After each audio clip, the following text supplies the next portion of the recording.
The Galactic Council building stood tall on New Centauri, its crystal walls reaching toward the artificial sky. Inside, beings from across the galaxy made decisions that affected billions of lives. They had done this for 300 years, and they believed they would do it for 300 more. The council members sat in their comfortable chairs, breathing clean air and enjoying perfect temperatures. They came from worlds where the weather never changed, where dangerous animals had been removed long ago, where everything was safe and predictable. They called this civilization.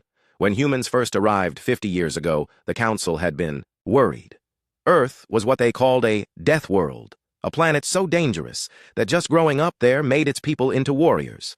The gravity was too strong, the weather was violent, and deadly creatures lived everywhere. Any species that survived such a place had to be dangerous. But the humans seemed harmless enough. They followed all the rules. They paid their taxes on time. They even sent their young people to serve in the Galactic Defense Corps, where they did surprisingly well. The Council congratulated themselves on taming another warrior race. What the Council did not notice was how strange the humans were. Human. Colonies always volunteered for the most dangerous frontier worlds, places where other species died quickly. Human ships survived disasters that should have killed everyone aboard. Human soldiers came back alive from missions that had wiped out entire armies of other species. The humans just smiled, wrote their reports, and asked for more dangerous jobs. Ambassador Sarah Chen stood outside the council chambers preparing for what might be the most important speech in human history. She was an older woman with gray hair and tired eyes, but her voice was strong. Behind those tired eyes was something the council had never bothered to look for: the cold intelligence of a predator. Chen walked into the chamber where delegates from across the galaxy waited. The Etherians looked like living crystals, beautiful and fragile. The Kepler collective appeared as groups of small beings who shared one mind. The ancient Void Walkers wore environmental suits because they could not breathe normal air. All of them looked at Chen, the way adults look at a child who is about to ask for something foolish.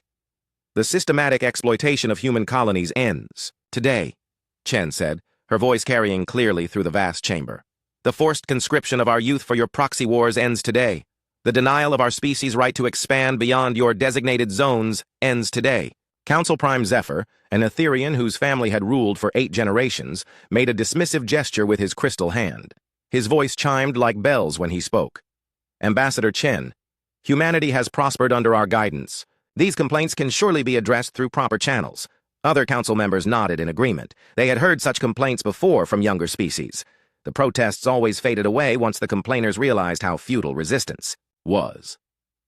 Chen's smile was thin and sharp. Prime Zephyr, you mistake compliance for consent. Today we withdraw from all Galactic Council treaties. Humanity will govern itself from now on. The chamber erupted in laughter. How could a single species, barely a century into space travel, threaten the combined might of 10,000 worlds? Humans had perhaps 50 colonies and a few hundred ships. The Council commanded millions of worlds and fleets that could darken the stars. But Chen did not seem worried by their laughter. She waited for it to die down, then spoke her final words as she turned to leave. You should have asked yourselves why we never fought back before now. The answer might have saved you all. The great doors closed behind her with a sound like thunder. In the silence that followed, Council Prime Zephyr felt something he had not experienced in decades: uncertainty. There had been something in the human ambassador's voice, something cold and patient and utterly without fear. Surely she cannot be serious, said Speaker Quinn of the Merchant Confederacy, her forearms waving nervously. Humans have no significant military force. Our intelligence reports show only basic defensive capabilities. High Sage Morn of the Oracle Collective raised his ancient head, his multiple eyes focusing with difficulty on the assembly. The oracles were the galaxy's greatest predictors of future events. When they spoke, wise beings listened. I have consulted the probability matrices regarding human military capabilities, Morn said slowly. The results are unusual. There appears to be significant data missing from our calculations, as if something important has been deliberately hidden from us.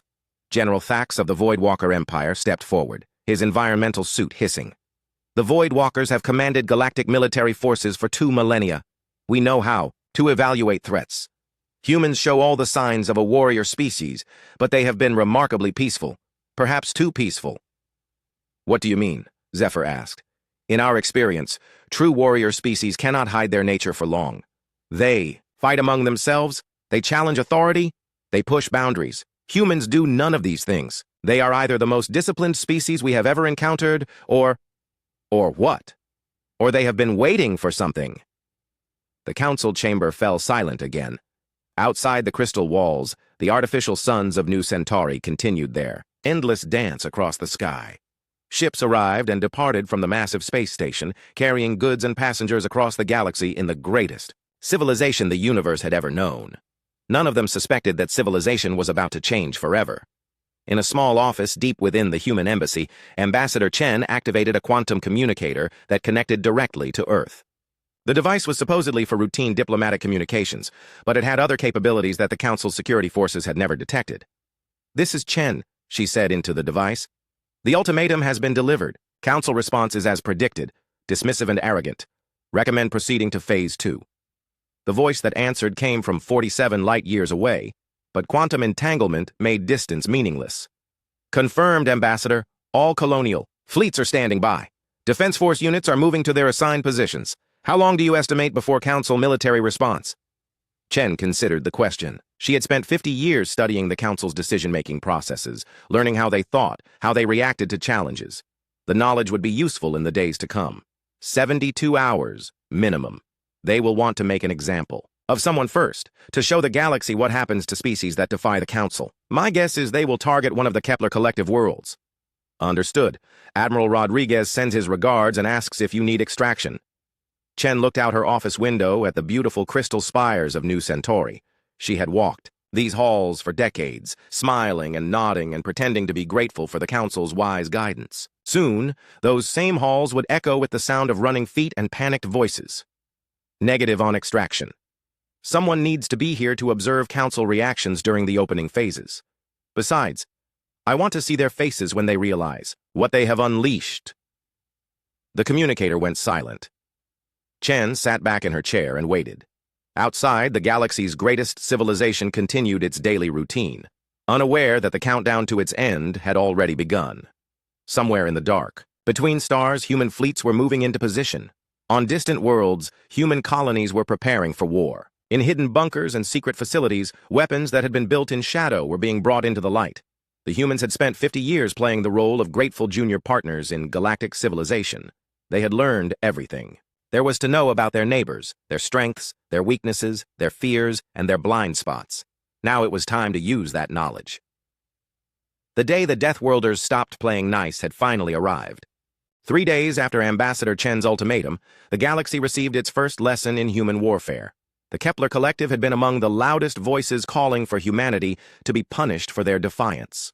Their vast computer networks had calculated the probability of human military success at essentially 0. They commanded a fleet of 300 ships and had spent thousands of years turning their home system into an unbreakable fortress. The Kepler beings thought in pure mathematics and logic. To them, war was simply a matter of calculating relative strengths and determining the most efficient path to victory. They had never lost a battle because they never fought unless the numbers guaranteed success. When the human fleet emerged from hyperspace, the Kepler computers immediately began new calculations. 12 human ships against 300 Kepler vessels. The math was so simple that even the youngest Kepler could understand it. The humans were going to die. Admiral Marcus Rodriguez stood on the bridge of the UES Defiance, watching enemy formations, on tactical displays that would have overwhelmed most alien nervous systems with their complexity. His crew moved with smooth precision, each person knowing exactly what to do without being told. Rodriguez was a small man with graying hair and scars on his hands from years of military service. He had fought in border skirmishes and pirate raids, but always while following Council rules of engagement. Today would be different. Today, humanity would show the galaxy what it looked like when the gloves came off. "All ships, this is Admiral Rodriguez." His voice carried across the human fleet on encrypted channels that the Kepler computers could not break. "You know the mission. No quarter, no prisoners, no mercy. Show them what Deathworlders do when we stop playing by their rules." The 12 human ships spread out into attack formation. To the Kepler observers, they looked pathetically small against the massive Kepler fleet, but appearances could be deceiving. What happened next was not a battle. It was a demonstration of what humans had been hiding for 50 years. The human ships moved through the Kepler formations like sharks through a school of fish. Their vessels, which the Council had always assumed were simple and primitive, revealed technologies that seemed to break the known laws of physics. Shields that absorbed energy weapons and turned the power into fuel. Hulls that repaired themselves even as they took damage. Weapons that learned from each shot and adapted to enemy defenses. But it was not the technology that terrified the Kepler collective. It was the humans themselves. Captain Elena Vasquez led boarding parties that moved through enemy ships like a force of nature. Her Marines fought with coordination that went beyond normal teamwork. They seemed to know what each other was thinking, covering impossible angles and anticipating moves that had not been made yet. The Kepler beings, creatures of pure logic, found themselves facing an enemy that thrived in chaos. Every tactical program they ran was met with human responses that made no mathematical sense but worked perfectly. Every trap they set was somehow avoided by people who seemed to see patterns in complete randomness. Ship after ship fell to the human assault. Not destroyed in massive explosions, but systematically taken apart by warriors who knew exactly where to strike for maximum effect. The humans moved through the Kepler fleet like surgeons, cutting out vital systems with precision that spoke of detailed planning and perfect knowledge of enemy ship designs. The Kepler Collective's flagship, a massive vessel called the Logic Prime, tried to retreat to a safe distance where its long-range weapons could be brought to bear. But the human ships followed it into hyperspace itself, continuing the fight in the twisted dimension between normal space where most species could not even survive. When the Logic Prime emerged back into normal space, half of its hull was missing, and its computer cores were dark. The Kepler beings inside were not dead, but they were no longer connected to their collective intelligence. For creatures who shared thoughts as naturally as breathing, this was worse than death. Admiral Rodriguez opened a communication channel to the surviving Kepler ships. His voice was calm and professional, as if he had just finished a routine training exercise rather than destroying one of the galaxy's most powerful fleets. Kepler vessels, this is Admiral Rodriguez. Your fleet has been neutralized. Your home system is now under human protection. Any ship that attempts to leave without permission will be destroyed. Any attempt to rebuild military forces will result in permanent occupation of your worlds. The human fleet regrouped around Kepler-7's primary star. What they did next would be talked about in whispers across the galaxy for generations to come. Somehow, impossibly, the humans began to affect the star itself. Solar flares erupted in patterns too precise to be natural. The star's output changed, its light flickering in mathematical sequences that the Kepler computers recognized as their own language. Admiral Rodriguez opened another channel, this one broadcasting to every inhabited system in the galaxy. This is Admiral Rodriguez of the Terran Defense Force. The Kepler Collective chose to challenge human independence.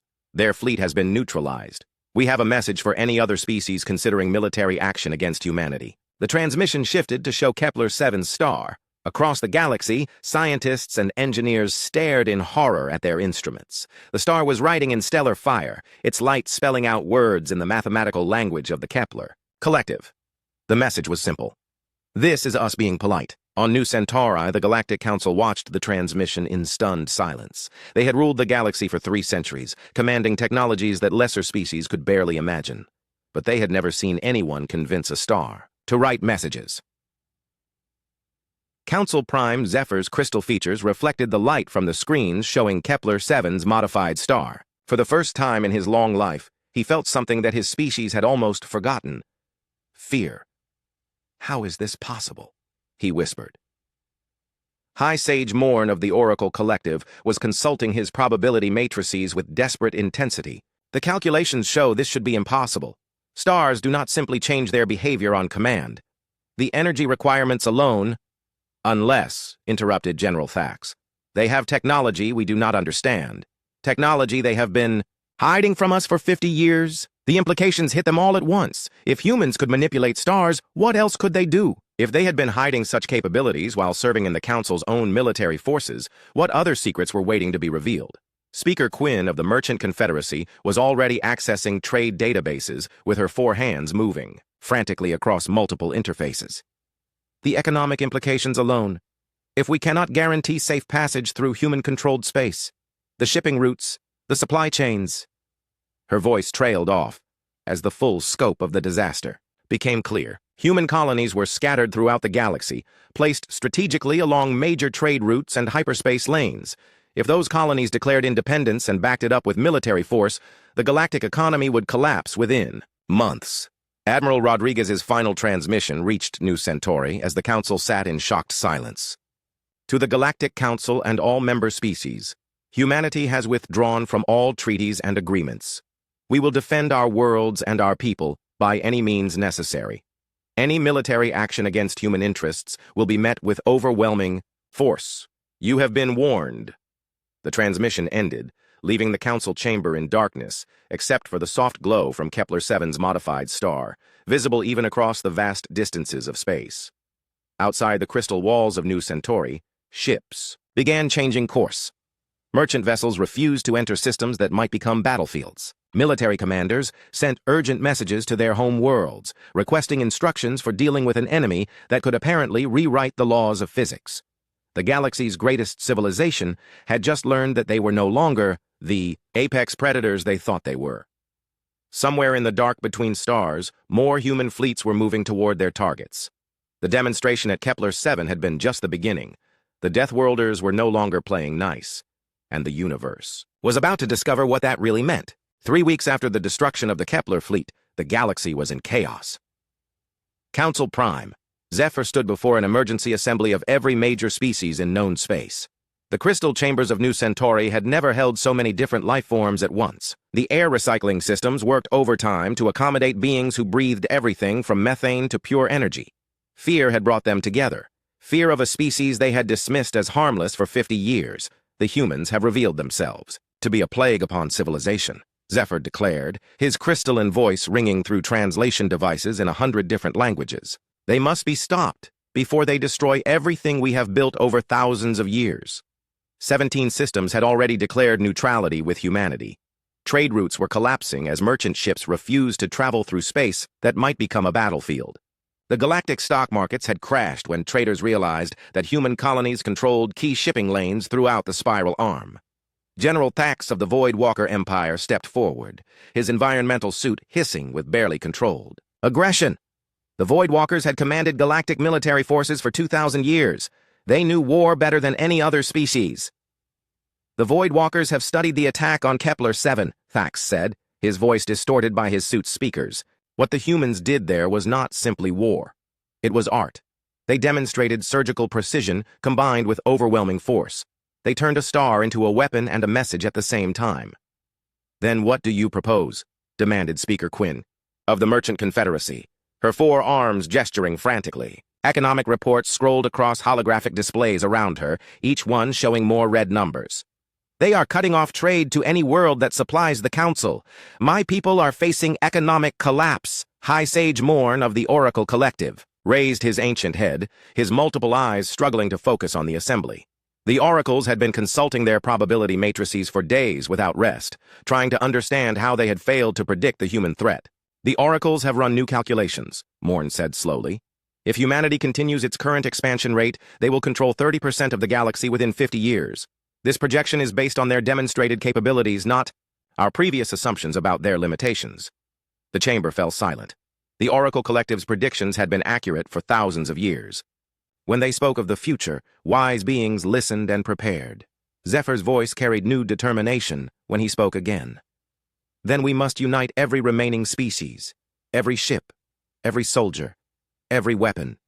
The humans may be skilled warriors, but they are still vastly outnumbered, and so the Great Coalition was born in desperation and fear. 7 major empires, 43 minor species, and over 6,000 worlds united under a single banner: the complete destruction of humanity. The Coalition fleet that assembled at the Nexus Point was the largest military force in galactic history. 50,000 ships of every design ever created, carrying warriors from hundreds of different worlds. Each vessel represented decades or centuries of military engineering and tactical evolution. The Void Walkers brought their reality bending, dreadnoughts that could fold space around enemy ships. The Etherians provided their crystalline vessels that sang death across the void with harmonic weapons. The Spider Queens contributed their living ships that could breed new weapons and defenses in real time. Never before had so many species worked together for a single purpose. Ancient enemies put aside their differences to face what they saw as an existential threat to galactic civilization. General Thax stood in the command center of the Coalition flagship, surrounded by holographic displays showing the positions of 50,000 Allied vessels, Representatives from every major military tradition in the galaxy waited for his orders. "Today, we write the final chapter of the human story," Thax announced, his words transmitted to every ship in the Armada. "They may be warriors, but we are Legion. They may know violence, but we know victory. Today, we show the galaxy that even Deathworlders can die." The Coalition fleet began its journey toward Earth with the grinding inevitability of a galactic apocalypse. 50,000 ships moving in formation created gravitational distortions that could be detected from light years away. It was meant to be intimidating, a show of force so overwhelming that humanity would surrender rather than face complete annihilation. On Earth, in the deep command bunkers beneath the Himalayan mountains, General Sarah Park watched the approaching Armada on screens that tracked movement across impossible distances. The bunker had been carved from solid rock over decades of secret construction, hidden from orbital scans by technologies the Council had never suspected humans possessed. Around her, the command staff of the Terran Defense Force worked with calm efficiency. These were people who had been preparing for this moment their entire lives. Every simulation, every training exercise, every strategic planning session had led to this day. "General," her aide reported, reading from multiple data streams, "the Coalition fleet is maintaining formation. Current speed indicates arrival in 72 hours. Intelligence estimates 50,000 vessels with crews totaling approximately 2 billion beings." Park nodded, her expression unchanged. She was a small woman with gray hair and tired eyes, but she carried herself with the confidence of someone who knew exactly what was going to happen next. "Signal all human colonies," she said quietly. "Execute Order Omega." Across human space, the message was received with grim satisfaction. On 1,000 worlds, in hidden bunkers and secret facilities that had been built over 50 years of careful planning, humanity's true nature finally emerged from the shadows where it had been concealed. The galaxy was about to learn why Earth was classified as a death world, not because of its gravity or weather or predators, but because of what those conditions had created. The humans had spent 5 decades studying their enemies while pretending to be their friends. They had learned every weakness, every blind spot, every tactical doctrine used by the species now approaching Earth. More importantly, they had been building, not just ships and weapons, but an entire philosophy of warfare based on the simple principle that the best defense was complete and overwhelming offense. The Coalition fleet represented the combined military might of 10,000 civilizations. It should have been an unstoppable force, but the Coalition commanders had made one critical error in their calculations. They assumed that the small human fleets they could detect represented the full extent of human military capability. They believed that 50 years of peaceful behavior meant humans were naturally peaceful. They were about to discover how wrong they were. In hidden bases throughout the Saul system, in asteroid belts that had been hollowed out and converted into weapons platforms, in the dark between planets where human ships waited in perfect silence, Order Omega was being executed. The humans had not spent 50 years building a defense. They had spent 50 years building a trap, and the largest military force in galactic history was flying straight into it. Admiral Sarah Martinez sat in the command chair of the UES Retribution, one of hundreds of ships hidden in the outer system. Her vessel and its sister ships represented technologies that pushed the boundaries of physics itself, engines that could accelerate to impossible speeds, weapons that fired ammunition from other dimensions, shields that could turn enemy attacks into additional power. "All units report ready," her tactical officer announced. "Coalition fleet will reach the activation perimeter in 67 hours. Martinez smiled the same thin, sharp smile that Ambassador Chen had shown the Council weeks ago. It was the smile of a predator that had been waiting patiently for prey to walk into range. "Signal General Park," Martinez said. "Tell her we are ready to show the galaxy what happens when Deathworlders stop playing by everyone else's rules." The trap was set. In 72 hours, the Coalition would arrive, expecting to find a desperate last stand by an outnumbered enemy. Instead, they would find themselves face to face with the true military might of a species that had been pretending to be weak while preparing for total war. The greatest battle in galactic history was about to begin, and only one side knew how it was going to end. The Coalition fleet dropped out of hyperspace at the edge of the Saul system in perfect formation, creating a wall of metal and malice that stretched across millions of kilometers. 50,000 ships representing the combined military might of galactic civilization faced what appeared to be humanity's pitiful last stand. General Thax studied the tactical displays with growing confusion. According to their scans, perhaps 200 human ships floated in seemingly random clusters around Earth's moon. No orbital fortresses, no massive defense platforms, no signs of the military buildup that should have been obvious if humans were serious about resisting the coalition. "Where is their fleet?" Thax muttered, his environmental suit hissing with frustrated aggression. "Their intelligence networks? Their defensive installations? This cannot be their entire military force." Admiral Zara Keth of the Etherian Navy sang a dismissive harmony that resonated through her crystalline ship. "Perhaps they have already realized the futility of resistance. This is disappointing. I had hoped for a more challenging final battle."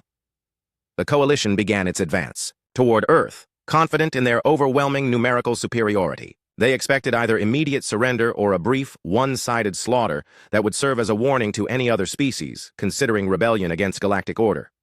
They got neither. The first hint that something was wrong came when asteroids started moving with obvious intelligence and purpose.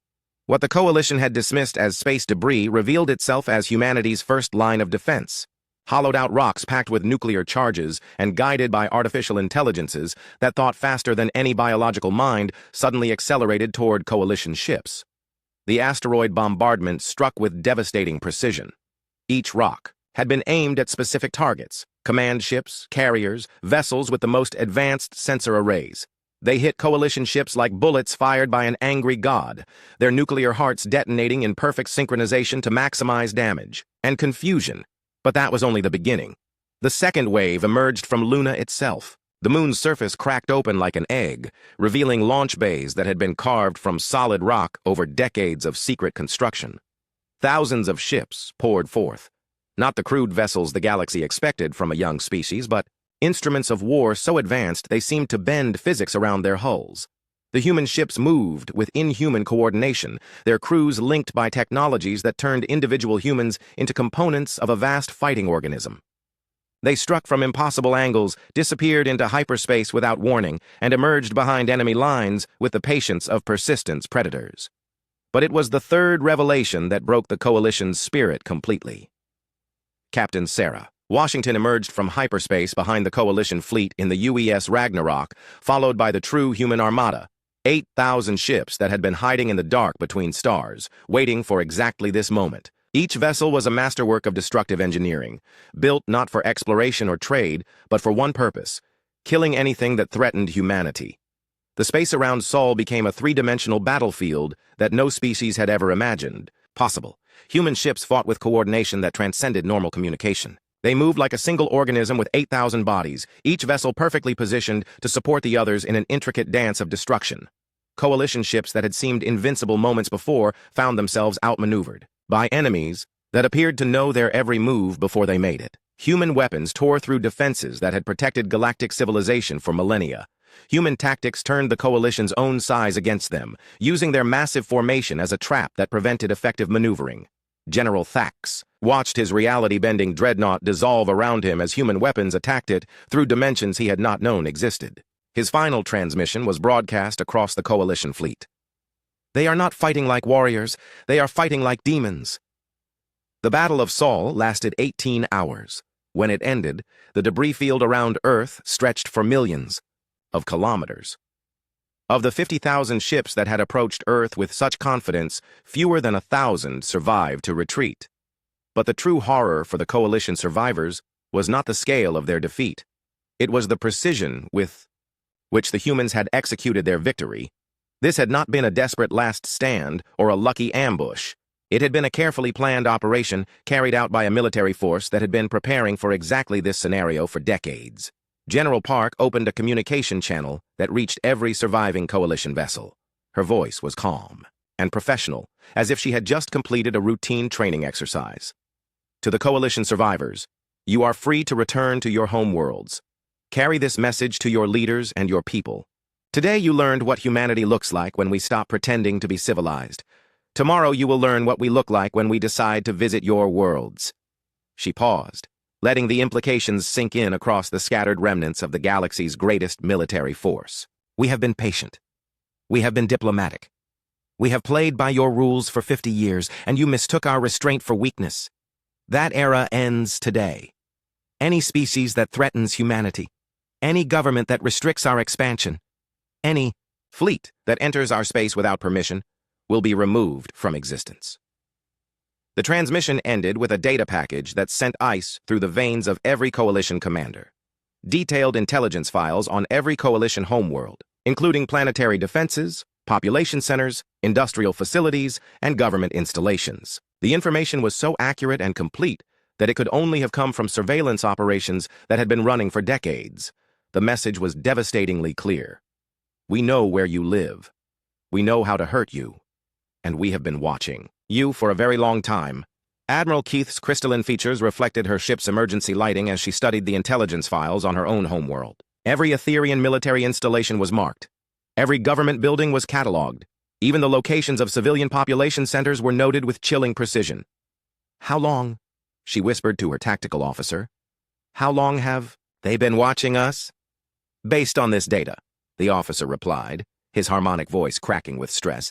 At least 40 years, maybe longer.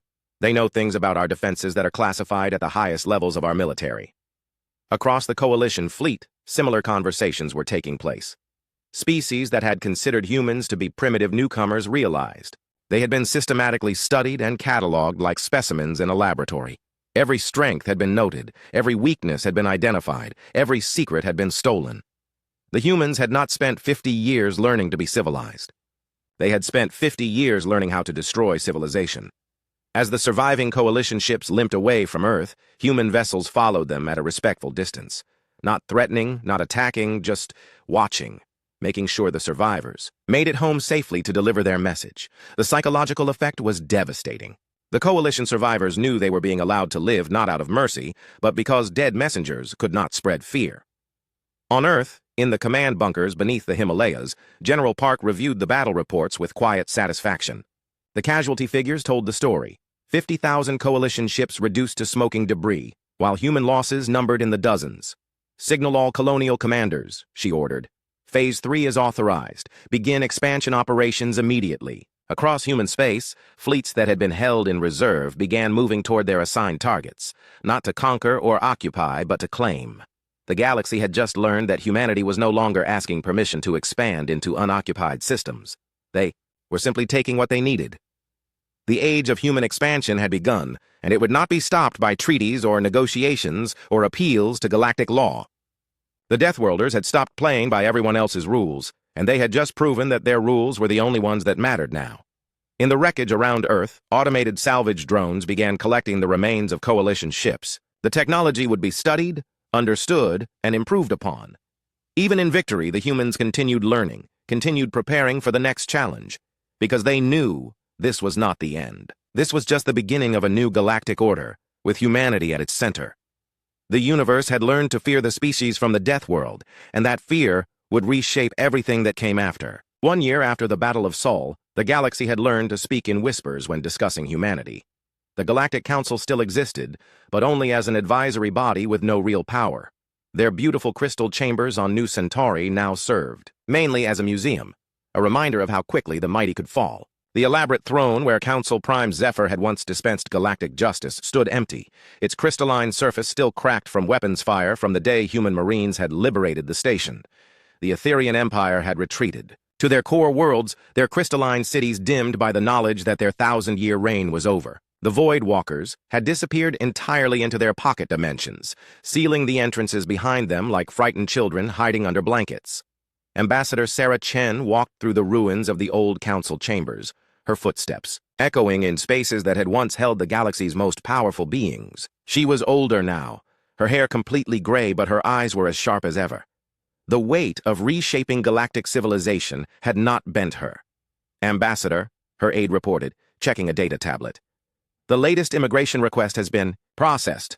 The Kepler collective remnants are asking for refugee status on Tau Ceti 3. Chen nodded without surprise. Since the war, dozens of species had applied for protection under the Terran Protectorate. It was deeply ironic. The same beings who had once dismissed humanity as primitive savages now begged for the protection of human fleets. The new galactic order was elegantly simple in its brutality. Humanity controlled the major shipping lanes, the key hyperspace routes, and most of the habitable worlds in the spiral arm. Other species were free to govern themselves within their assigned territories, trade under human oversight, and live in peace under the protection of the Terran Defense Force. The alternative was extinction, and everyone knew it.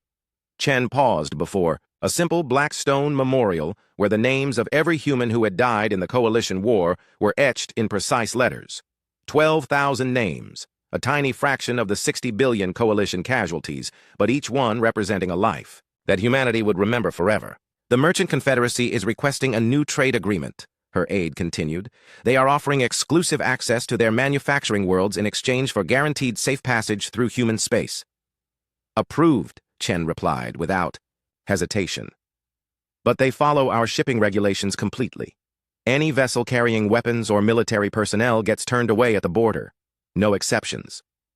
The transformation of galactic commerce had been swift and absolute. Human colonies now sat astride every major trade route like toll booths, collecting fees and inspecting cargo with polite efficiency. Species that had once commanded vast commercial empires now found themselves dependent on human goodwill for basic economic survival. Chen made her way to the observation deck, where she could watch construction ships rebuilding New Centauri according to human specifications. The delicate artistic architecture of the old council was being replaced with functional structures designed for efficiency rather than beauty. Form followed function in the human empire, everything built to serve a purpose rather than impress visitors. Any word from the exploration fleets? She asked. Admiral Rodriguez reports first contact with 3 new species in the outer spiral. All have requested immediate entry into the Protectorate after reviewing our historical records. Chen smiled. At that news, the galaxy's communication networks had become humanity's most effective recruitment tool. Stories spread from system to system about the species that had stopped playing nice. Tales that grew in the telling until they took on mythological proportions. The humans who could convince stars to write messages. The warriors who fought like living weapons. The civilization that had pretended to be weak while building an empire in the shadows. Every species that heard these stories made the same rational decision. Join the humans or risk sharing the coalition's fate. New species approached. Human space with careful respect, offering tribute and requesting permission to trade. They studied human customs and learned human languages. They sent their brightest young people to human universities and their most promising officers to train with human military forces. The galaxy was learning to adapt to its new reality. As the twin sons of New Centauri sat behind the construction ships, Chen reflected on the path that had brought them here. 50 years of careful planning, of studying their enemies while pretending to be their allies, of building weapons in secret while smiling at diplomatic functions. It had been the greatest intelligence operation in galactic history, an entire species working together to deceive the most advanced civilizations in the universe. Every human colony had been a listening post. Every human diplomat had been a spy. Every human soldier serving in alien forces had been gathering intelligence for the day when the masks would finally come off. Humanity had learned the most important lesson of galactic politics. It was better to be feared than loved, better to be respected than dismissed, and infinitely better to hold the weapon than to hope for mercy from those who did. The human empire continued to expand, not through conquest, but through a simple process that the galaxy was learning to accept. Human survey ships would identify uninhabited systems with useful resources. Human colony ships would arrive and begin building settlements. Human defense forces would establish patrol routes to protect the new colonies. Other species could object if they wished. None did anymore. The economic benefits of cooperation were too obvious to ignore. Human technology was decades ahead of anything else in the galaxy. Human medical advances had eliminated diseases that had plagued other species for millennia. Human agricultural techniques could feed entire worlds from previously barren planets. All they asked in return was acknowledgement of human sovereignty over the territory they claimed. Chen's personal communicator chimed with an incoming message from Earth. She read the brief text and smiled at its contents. The message was simple. Package delivered to Andromeda Contact Point. Reception committee impressed. Formal negotiations to begin next month. Humanity was already reaching beyond the local galaxy, making contact with civilizations that the old council had never even suspected existed. The humans were offering trade, technology, and mutual defense agreements. They were also making it clear that expansion into the local galaxy by outside forces would not be tolerated. The universe was a big place, but human ambitions were growing to match its size. That evening, Chen attended a reception for the new Terran colonial administration. The gathering was held in what had once been the council's most prestigious ballroom, where ambassadors from hundreds of worlds had once danced and plotted against each other. Now the room was filled with human administrators, colonial governors, and military commanders. They discussed shipping schedules and infrastructure projects with the same casual efficiency that their predecessors had once used to plan wars. Ambassador approached Governor Martinez of the Outer Colonies. We have a request from the Spiral Commonwealth. They want to establish a formal embassy on New Centauri. Chen considered the request. The Spiral Commonwealth represented 47 minor species that had banded together for mutual protection after the Coalition's defeat. They were harmless individually, but potentially useful as a unified bloc. Approved, she decided. Assign them quarters in Section 7. Full diplomatic privileges, but standard security protocols apply. The conversation was interrupted by a chime indicating an urgent communication from the Terran Defense Force. General Park's image appeared on the room's main display, transmitted from her headquarters on Earth. Ambassador, I wanted to inform you personally, Park said without preamble. We have detected movement in the far spiral. A species calling themselves the hegemony has been absorbing smaller civilizations in what appears to be a systematic expansion campaign. Chen raised an eyebrow. Military threat assessment? Unknown at present. They appear to have technology comparable to the old Coalition, possibly more advanced. Intelligence estimates suggest they control approximately 8,000 star systems and are still expanding. The room fell silent as the implications sank in. Another major power was rising in the galaxy, one that might eventually challenge human dominance. Chen's response was immediate and decisive. General, prepare a contact mission. I want full intelligence on their capabilities, intentions, and weaknesses. If they represent a potential threat to human interests, I want options for dealing with that threat. Understood, Ambassador. Contact. Mission will launch within the week. As Park's transmission ended, Chen looked around the room at the faces of humanity's new leadership. She saw no fear in their expressions, no worry about facing another powerful enemy. Instead, she saw the cold calculation of predators evaluating new prey. The galaxy had taught humanity many lessons over the past 50 years. Perhaps the most important was that there were always more challenges waiting beyond the horizon. But humans had learned to meet those challenges with overwhelming preparation and absolute ruthlessness. The hegemony would soon discover what every other species in the galaxy already knew. Humanity did not negotiate from weakness, did not accept limitations on their expansion, and did not forgive those who threatened their interests. The Deathworlders, hey.